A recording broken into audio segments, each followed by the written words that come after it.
다시 믿음으로 살다라는 제목으로 하나님 말씀 받겠습니다. 우리 먼저 또 오늘 우리 찬양 가운데 임하시고 지금 이 자리에 함께 임하고 계신 주님 앞에 영광을 받드리겠습니다. 자, 우리 저 옆 사람과 또 인사 나눌까 먼저 하나님께 영광 드렸으니까 또 우리 옆 사람과 잘 오셨습니다. 잘 오셨습니다. 잘 오셨습니다. 네, 잘 오셨습니다. 우리 다시 한번 고백할까요? 사랑합니다. 사랑합니다. 네. 여러분 혹시 이런 생각 많이 해보지 않습니까? 제가 많이 요즘 질문을 여러분들에게 많이 하는데 우리가 좀 이때만큼은 또 더 그런 것 같아요. 그래서 이런 질문들을 많이 하는 것 같습니다. 내 인생에 지금 어디로 가고 있나? 우리 항상 질문하는 거 아니에요? 아니면은 그것을 생각지 안 하는 사람들도 있겠죠. 그러나 대부분의 사람들은 그런 생각을 많이 하는 것 같습니다. 정말 나는 잘 살고 있는지, 내가 이대로 살아도 되는 것인지, 열심히 살고 있는데 정말 어떻게 정말 제대로 하나님 바라보고 산다고 하는데 잘 바라보고 살아가는지, 정말 바쁘게 사는데 내 마음이 채워지지 않는 거를 그래서 외로워서 다른 것들을 자꾸 찾는 거예요. 게임으로, 아니면 SNS, 아니면 또 어떤 폰과 유튜브나 아니면 다른 어떤 주식이나 뭐 이런 걸로 사는 거죠. 또 어떤 사람들은 이성을 찾기도 하고 그러는 것 같습니다. 참 그래 공허하다 보니까 그 공허를 채우기 위해서 많은 것들을 찾고 있는 것 같아요. 그래서 이런 거예요. 그거에 뭐냐면 또 이런 것에 있는 거죠. 남들보다 뒤처질까봐 늘 불안한 마음으로 살아가고 있는 거죠. 이 시대가 지금 빠르게 바뀌고 있고 이 시대에 누군가가 잘 나가고 있고 뭔가 사면은 잘 될 것 같고 그런데 그런 거죠. 그래서 하루하루 살아가며 끊임없는 우리는 그래서 그런 생각을 하지만 하루하루 살아가면서 끊임없는 선택을 합니다. 내가 전공했던 그 전공들, 아니면 직장, 아니면 연애, 아까 결혼, 신앙, 인간관계, 가치관 등등 여러 가지가 있을 거예요. 그런데 문제는 이 많은 선택을 하면서도 나는 누구를 기준으로 살고 있는가 라는 생각과 질문은 많이 하지 않는 것 같아요. 여러분 그렇지 않습니까? 혹시 아닙니까? 많이 생각하십니까? 그런 생각 많이 하세요? 모르겠습니다. 요즘은 그러잖아요. 내비게이션이 없으면 운전 못 하잖아요. 그죠? 내비게이션 끄고 가면 바로 길을 잃어버리는 경우가 많이 있습니다. 많이 다니는 길이 아니면. 그런데요, 인생은요, 내비 없이 사는 사람이 너무나 많아요. 그냥 감으로 사는 거예요, 감으로. 그리고 되겠지. 어떻게 되겠지. 느낌으로 선택하는 거죠. 느낌이 좋아. 이거 뭔가 하면 느낌이 좋아. 잘 될 것 같아. 일단 질러보자. 하는 거죠. 그래서 인생을 자꾸 막히는 거예요. 우리가 생각할 때. 왜냐면 하나님 내비를 안 켜고 가니까 그런 겁니다. 하나님 내비는 어떤 것이 있을까요? 우리가 잘 알고 있지만 하나님의 말씀이 되겠죠. 우리는 학교에서 역사를 배울 때 사람 중심으로 배웁니다. 누가 왕이었고, 누가 전쟁에 이겼고, 누가 위대한 업적을 남겼는지, 그리고 누가 성공했는지. 하지만 성경의 역사는 다르게 봅니다. 그 역사를. 성경은 뭐라고 얘기하냐면 역사는 하나님의 이야기다 라고 말합니다. 뭐라고 해보면? 역사는 하나님의 이야기. 하나님의 이야기다. 그렇죠. 영어로 History is His story. His story입니다. 역사는 그러니까 His story. 하나님의 이야기입니다. His가 하나님이죠.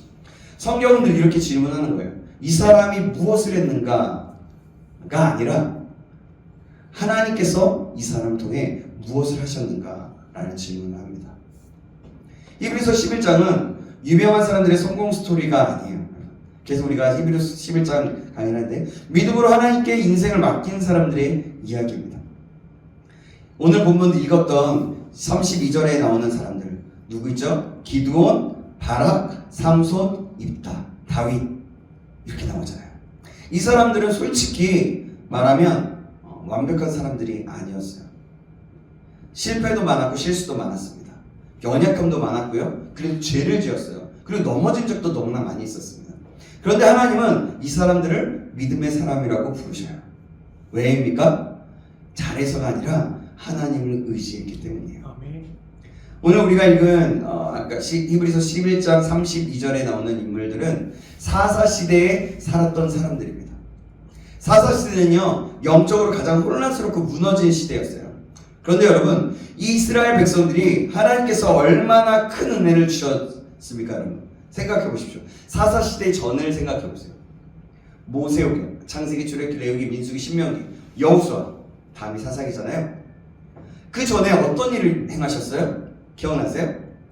애굽에서 출애굽시켰잖아요. 건져내셨고 홍해를 가르셨고 광야에서 만나와 메추라기를 먹이셨습니다. 그리고 가나안 땅을 주셨어요. 이 모든 것이 하나님의 은혜였어요. 그런데 이스라엘은 은혜를 받고 나서 하나님을 잊어버립니다.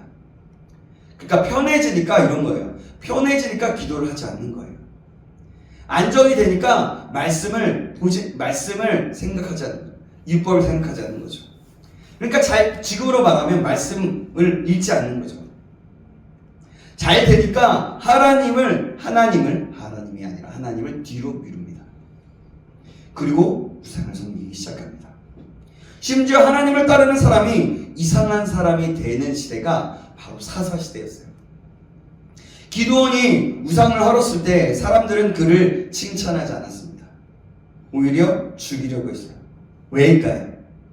그 시대에서는 우상이 정상이었어요. 우상 숭배하는 것이 정상적으로 생각돼요. 그러니까 하나님을 믿고 따르는 것이 비정상이었기 때문에 기도를 죽이려고 한 거예요.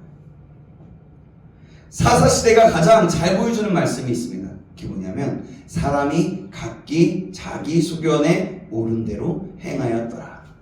아멘. 이 말은 이렇게 바꿀 수 있어요. 각자 알아서 살았다는 거예요. 각자 인생은 자기가 책임지었다라는 겁니다. 자기 기준대로 사는 거예요. 그래서 자기 기준이 옳다라고 생각한 거죠. 요즘 말로 하면 이런 거예요. 내 인생은 내가 알아서 할게요. 하나님께 그러면 하나님은 조언만 해주세요. 그런데 문제는 뭔지 아십니까? 우리는 조언도 잘 안 듣습니다. 자기 기준으로 산다는 것이 겉으로는 또 보면 굉장히 멋있어 보이기도 합니다. 왜냐하면 기준이 있으니까 자기만의. 자유롭기도 하고 주체적이기도 하고 당당해 보여요.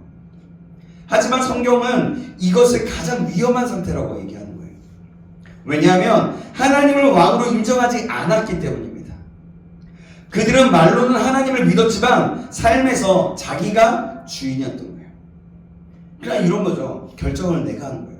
모든 결정. 모든 기준이 나인 거예요. 내가 기준이 되는 거예요. 그리고 욕심도 내가 따라가는 거죠.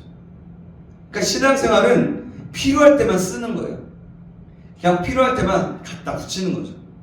내 필요에 의해서. 이거는 우상숭배거든요. 성경은 이것을 죄라고 말합니다. 우리는 다 양 같아서 각기 제 길로 갔다라고 이사야서 말씀하죠. 양은 자기 생각대로 가면 반드시 길을 잃어버리게 됩니다. 그래서 양은 눈이 잘 안 보여서 앞이 잘 안 보여서 그렇대요. 그래서 음성만 듣고 따라가야 됩니다. 그리고 자기 생각대로 움직이면 절대로 갈 수 없는. 그래서 앞이 한 치 앞도 보이지 않기 때문에 앞이 바로 낭떠러지라도 낭떠러지를 그냥 가는 거예요. 양들이 그렇다는 거예요.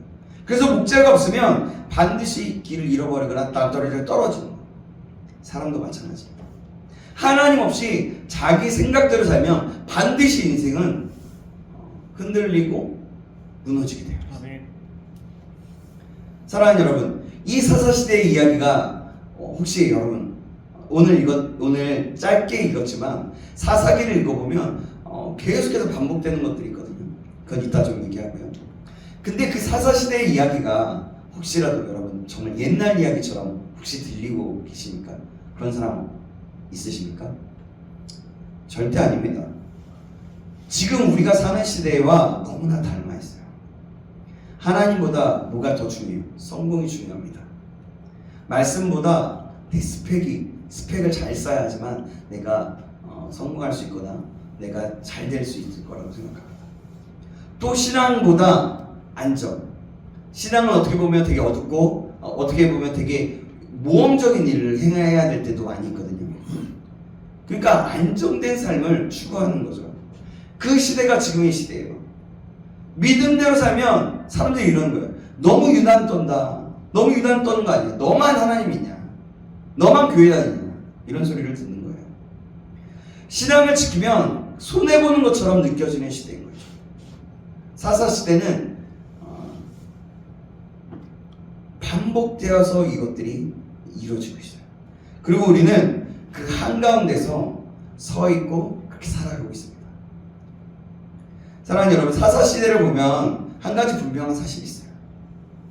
이스라엘이 계속해서 넘어지고 쓰러지고 죄악 가운데 거했다는 거예요. 하나님을 계속해서 떠났다는 거죠. 그런데도 하나님은 그들을 포기하지 않으십니다. 왜일까요? 그들은 하나님의 백성이었기 때문입니다. 여러분, 부모가 문제 많은 자식을 버립니까? 아니요. 아니죠. 하나님은 더 안 버리시지 않겠어요? 그죠? 하나님은 사랑하는 자녀를 그냥 내버려 두지 않으십니다. 이스라엘이 우상에 빠져 살 때 하나님은 다른 민족들을 사용하셔서 그들을 치셨어요. 제대로 돌아올 수 있도록 말이죠. 미디안, 암몬, 블레셋 같은 그런 민족들이 이스라엘을 괴롭히게 하셨습니다. 고통을 통해 깨닫게 하신 겁니다. 야! 그러니까 이들을 통해서 너 잘못했어요. 빡 치면서 이 길 아니야. 그런 거죠. 돌아와라는 거죠. 나 없이 살면 안 돼. 이런 거예요. 처음에는 안 돌아옵니다. 버팁니다. 그리고 참아봅니다. 그러다가 결국 그것에 무너지고 마는 거죠. 그리고 그때서야 이러는 거예요. 하나님 살려주세요. 제가 힘들어 죽겠어요. 하나님 내가 다시 돌아올게요. 하나님 제발 좀 살려주세요. 이렇게 얘기하잖아요. 여러분 혹시 여러분 이렇게 고백해 본 적이 없으십니까? 아니, 맞습니다. 그렇다면 우리가 많이 힘겨운 일을 겪지 않았을 수도 있습니다. 모든 사람이 겪는 건 아니지만 어찌됐든 이렇게 가는 거예요. 이렇게 하나님 필요할 때 우리가 꼭 필요하다고 이렇게 얘기하잖아요. 하나님 이게 제가 필요한데 이렇게 기도하는 거죠. 근데 하나님은 그때 어떻게 하십니까? 이스라엘 백성들 볼 때 또 받아주시고 또 용서하시고 또 회복시키십니다. 아멘. 이 패턴이 사사기에 무려 7번이나 반복돼요. 7번. 어떤 거냐면 패턴이 이거거든요. 죄, 그리고 고통이 옵니다. 고통은 너무 힘들어서 하나님 찾다가 회개합니다. 그리고 하나님의 구원이 임해요. 그리고 하나님의 회복이 일어납니다. 근데 회복이 일어나니까 좀 잘 사니까 다시 죄를 지어요. 또 고통, 회개, 구원, 회복, 이것이 7번이나 반복된다는 거예요. 이것이 인간의 모습인 거예요. 사사기의 말만이 아니라 말씀만이 아니라 우리 인간들의 모습인 거죠. 그 속에서도 포기하지 않으시는 하나님의 사랑을 보여주는 한 장면인 거예요. 아멘. 히브리서 11장 32절 오늘 본문은 이렇게 말합니다. 내가 무슨 말을 더하리요? 기드온, 바락, 삼손 있다. 이 사람들은 슈퍼맨 같은 사람들이 아니죠. 특별한 어떠한 힘을 가지고 특별한 어떤 능력을 가진 사람들도 아니었어요. 오히려 대부분 평범했고 연약했고 오히려 부족했어요. 사람들이 보기에. 그런데 하나님은 바로 그들을 사용하셨다는 거예요. 왜입니까? 뭘까요? 믿음 때문입니다. 기드온이 처음 등장할 때 모습이 여러분 아십니까? 혹시? 전쟁터에 있는 모습이 아니었어요. 그가 하나님 등장할 때. 기드온이나 어떠한 우리가 잘 알고 있는 어노인팅 집회나 제이어스, 윌러브, 아이자야, 마커스, 예수전도다, 기프티드, 이런들 아가파50 같은 그런 집회 가서 기도하는 모습, 은혜 받고 막 그런 모습이 아니었다는 거예요. 기드온이 어디 있었는지 아십니까? 포도즙 틀에 숨어서 몰래 밀을 타작하고 있습니다. 요즘 말하면 이런 거예요. 방에서 불 끄고 이불 뒤집어 쓰고 그러고 있는 거예요. 인생 왜 이러냐? 내 인생 왜 이래? 이러는 거예요. 그러고 있는 거예요, 말하자면. 왜 그럴까요? 바로 무서웠기 때문이에요. 미디안이 오면 다 빼앗아 가니까 살기 위해 숨어 있었던 겁니다. 한마디로 말하면 겁 많고 자신 없고 위축된 그런 청년의 모습이었어요. 그런데 하나님은 그런 기도원에게 말씀하십니다. 뭐라고 얘기하지 아세요? 큰 용서요. 사람들이 보기에는 겁쟁이였어요. 그렇지만 하나님은 그의 가능성을 보았어요. 기드온은 하나님을 믿지 못했습니다. 기드온이 하나님께 이렇게 얘기하거든요. 이게 맞아요, 하나님? 진짜 맞아요? 정말 하나님이 나와 함께 계십니까? 이렇게 2번이나 물어봐요. 기도원이 그랬다는 거예요. 우리도 똑같아요. 하나님 이거 맞으면 사인 하나만 해주세요. 사인 하나만 주세요. 이런 거예요. 아니 로또는 아니어도 괜찮으니까 이런 거죠. 카톡 알림이라도 아님 SNS DM이라도 하나 주세요. 뭐 이런 거라고 볼 수 있어요. 지금 우리의 언어와 우리의 생각으로. 그런데요, 하나님은 화를 내지 않으세요. 기다려주십니다. 아멘. 그리고 확신을 주십니다. 그리고 마침내 기도원에게 성령을 부어주십니다. 주님이요.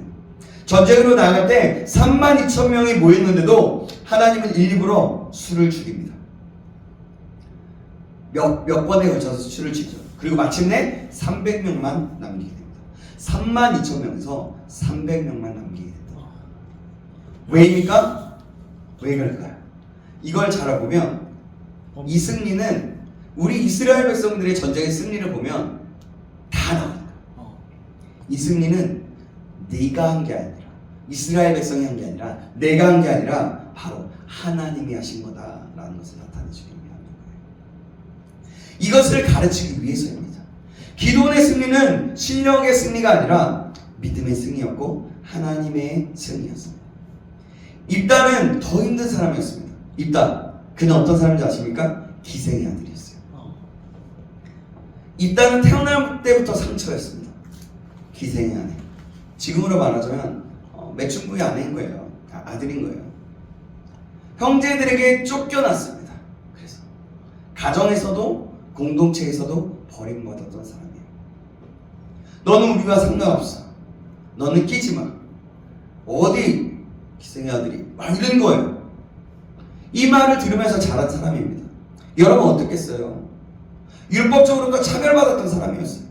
사람들이 보기에는 인생 출발선부터 실패한 사람처럼 보였습니다.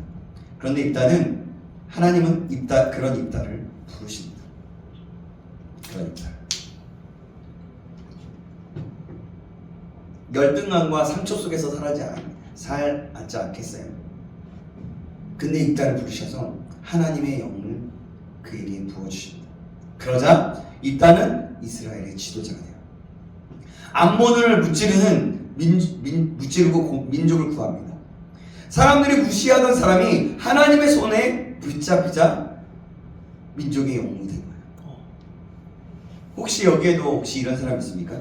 나는 왜 이런 집에서 태어났는지, 나는 왜 이런 환경에서 살아가고 있는지, 이런 생각해 본 사람 있습니까? 하나님은요, 그런 배경을 보시지 않으세요. 지금의 믿음을 보십니다. 사랑하는 여러분, 기도원과 입다의 이야기는 특별한 어떤 사람의 이야기가 아닙니다. 바로 우리의 이야기인 거예요. 우리. 자신 없는 사람, 그 사람은 기도원이에요. 상처가 많은 사람, 그 사람이 바로 입다였어요. 비교당하며 살아온 사람, 환경 때문에 포기하고 싶은 사람, 나는 안 될 거야 라고 생각되어진 사람, 그들이 바로 입다와 기도원과 같은 사람이었고 바로 우리라는 겁니다. 하나님이 이런 사람을 사용하고 싶어 하십니다. 그리고 그 모든 상처와 그 아픔까지도 치유하시는 분이십니다. 그러니까 완벽한 사람이 아니고 잘난 사람이 아니고 믿음으로 반응하는 사람을 하나님은 사용하신다는 거예요. 환경이 문제가 아닙니다. 어떤 출신이 문제가 아닙니다. 과거가 문제가 아닙니다. 하나님이 함께 하시느냐가 문제인 거예요. 사랑하는 여러분, 저와 여러분이 이 사실을 기억할 수 있기를 간절히 소망합니다. 아멘.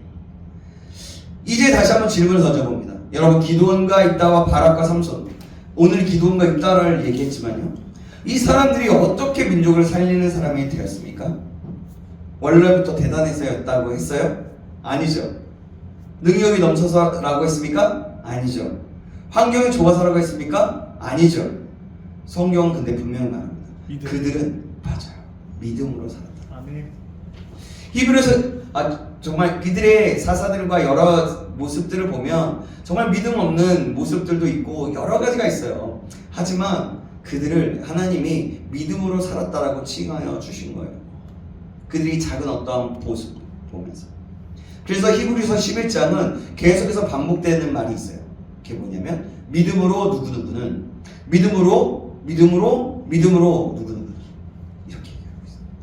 이 사람들은 특별해서 쓰임받은 것이 아니라 믿음으로 반응했기 때문에 쓰임받은 거예요. 연약했지만 하나님을 믿었던 거죠. 아멘. 두려웠지만 하나님께 맡겼고 불안했지만 하나님 앞에 순종했습니다. 그때 하나님께서 그들에게 성령을 부어주시고 능력을 부어주시고 하나님께서 일하시기 시작하는 거죠. 인류 역사에는 대단한 영웅들이 많이 있죠. 누가 기억이 나십니까? 인류 역사상 이순신. 이순신. 네, 그럴 수도 있죠. 전 세계적으로 대왕이라고 하는 사람. 알렉산더. 그렇죠. 알렉산더가 있고 카이사르라는 사람이 있고 나폴레옹이 있죠. 징기스칸도 있죠. 그죠? 세상적으로 보면 굉장히 위대한 사람들입니다. 그러나 사사들은 달라요. 그들은 자기 힘으로 역사한 사람들이 아니었습니다. 하나님의 힘으로 쓰임받았고 세상 영웅은 내가 위대해서 내가 했다라고 하지만 믿음의 사람은 바로 하나님이 하셨다라고 말하고 고백합니다. 이것이 결정적인 차이인 거예요. 세상의 영웅과 우리 믿음의 영웅들과 우리가 사는 시대도 결코 밝지 않습니다. 그죠? 오늘 시대의 가장 큰 우상은 무엇입니까? 무엇이에요? 돈. 그렇죠. 돈이고 또 뭘까요? 쾌락입니다. 돈이면 다 된다고 말합니다. 돈이면 다 되는 세상이잖아요. 성공을 위해서라면 신앙도 뒷전입니다. 편하고 좋고 편하면 좋고 편하면까지를 계속 찾아가요. 근데 힘들면 그 자리를 피워버립니다. 또 쾌락도 추구하죠.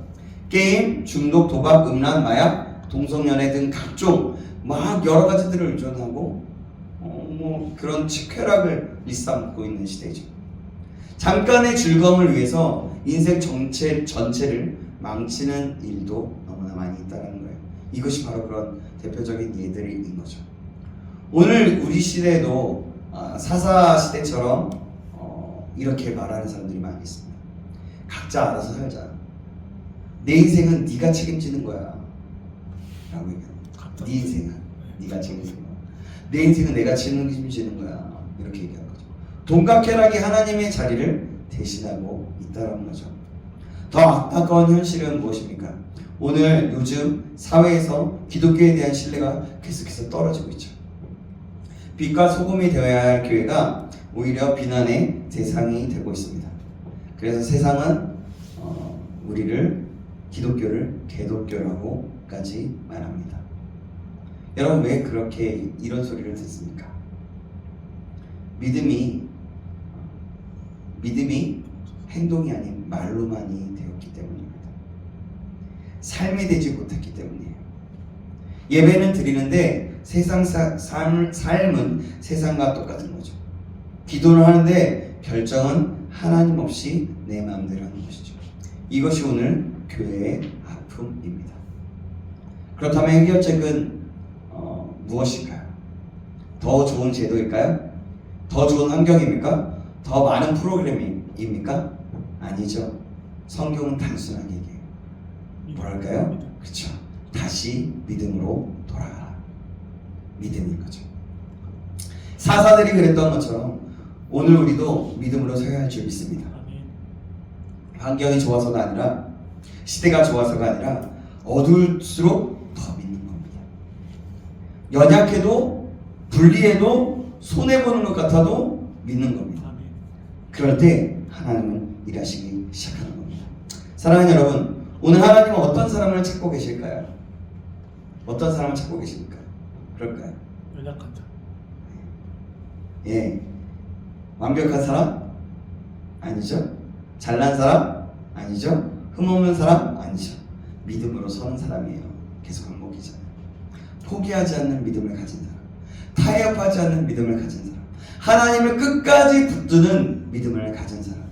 이 믿음을 가진 한 사람을 통해서 하나님은 일하시는 거예요. 그 한 사람을 통해서 공동체가 살아나게 되는 겁니다. 그 한 사람을 통해서 교회가 살아나게 되는 거예요. 그 한 사람을 통해서 시대를 살릴 수 있게 되는 것입니다. 성경에 그 한 사람, 기도원 한 사람이 민족을 살렸고 입다 한 사람이 역사를 바꿔나갔습니다. 오늘 하나님은 저와 여러분 통해서 같은 일을 하시길 원하십니다. 이런 꿈과 소망을 가질 수 있기를 주님의 이름으로 축원합니다. 아멘. 아멘. 여러분 꿈과 소망이 없으면요 그냥 세상이 흘러가는 대로 세상이 말하는 대로 또 그냥 이렇게 그냥 시간을 그냥 어영부영 지나게 되는 경우가 많이 있습니다. 그래서 여러분들 확실한 내 안에 확실한 꿈과 소망이 없고 비전이 없다라면 하나님 앞에 간절히 구하십시오. 그리고 하나님의 뜻에 맞는 그 비전과 뜻을 가지고 소망을 가지고 한 걸음 내딛고 행동하십시오. 그럴 때 하나님은 여러분들에게 그것이 힘의 원동력이 될 것이고 하나님을 바라보는 원동력이 될 거예요. 그리고 그것을 통해서 하나님은 일하시기 시작하는 거죠.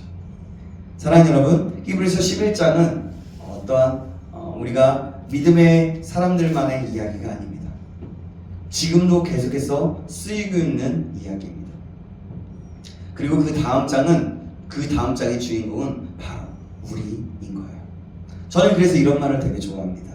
뭐냐면 우리 믿음의 조상들이라고 하잖아요. 우리 히브리서 11장에 나오는 사람들, 믿음의 조상들 뿐만이 아니라 우리가 살아있는 믿음의 조상과 같은 그렇게 불림을 받길 원한다라는 이 말을 굉장히 좋아합니다. 저와 여러분이 정말 살아있는 세상 사람들이 볼 때도 믿음의 사람들이 볼 때도 이 사람은 보니까 살아있는 믿음의 사람이야 라고 고백할 수 있게 되는 역사 있기를 간절히 소망합니다. 아멘. 세상은 여러분들을 흔들 때도 너무나 많이 있습니다. 그러나 하나님은 여러분들을 붙드십니다. 포기하지 마시고 타협하지 마시고 믿음을 내려놓지 마시기 바랍니다. 그리고 오늘 이 시간에 마음을 이렇게 고백하는 거죠. 주님, 환경을 보지 않겠습니다. 조건을 보지 않고요 사람을 보지 않겠습니다. 그래 이제는 믿음을 선택하겠습니다. 믿음으로 살겠습니다. 믿음으로 끝까지 버티겠습니다. 제 인생을 주님 앞에 맡기오니 주님 나와 함께하여 주시옵소서 라고 고백할 수 있기를 바랍니다. 이 고백 위에 하나님은 반드시 역사하실 것입니다. 저와 여러분이 이러한 믿음의 사람이 되길 다시 한번 주님의 이름으로 축원합니다. 기도하겠습니다. 사랑의 하나님 아버지, 오늘 히브리서 11장의 말씀을 통해서 우리에게 믿음으로 살라고 말씀해 주심을 감사합니다. 하나님, 우리는 연약하고 부족하고 쉽게 흔들리는 사람들입니다. 기드온처럼 두려워하는 삶을 살고 또한 입다처럼 상처 입은 사람들입니다. 그런 인생이었습니다. 그러나 오늘 다시 한번 고백하며 나아갑니다. 주님을 바라보며 나아갑니다. 우리가 환경이 아니라 정말 믿음으로 살아갈 수 있도록 도와주시옵소서. 세상의 기준이 아닌 하나님의 말씀으로 살게 하시고 우리 삶 가운데 포기하고 싶을 때도 아버지 주님의 능력이 임하게 하시며 무너진 그 자리에서 회복이 하나님으로부터는 회복과 아버지 치유함과 정말 자유함과 은혜가 있을 수 있도록 주님 인도하여 주시옵소서. 모든 것을 주님께 맡깁니다. 살아계신 예수님의 이름으로 기도합니다. 아멘.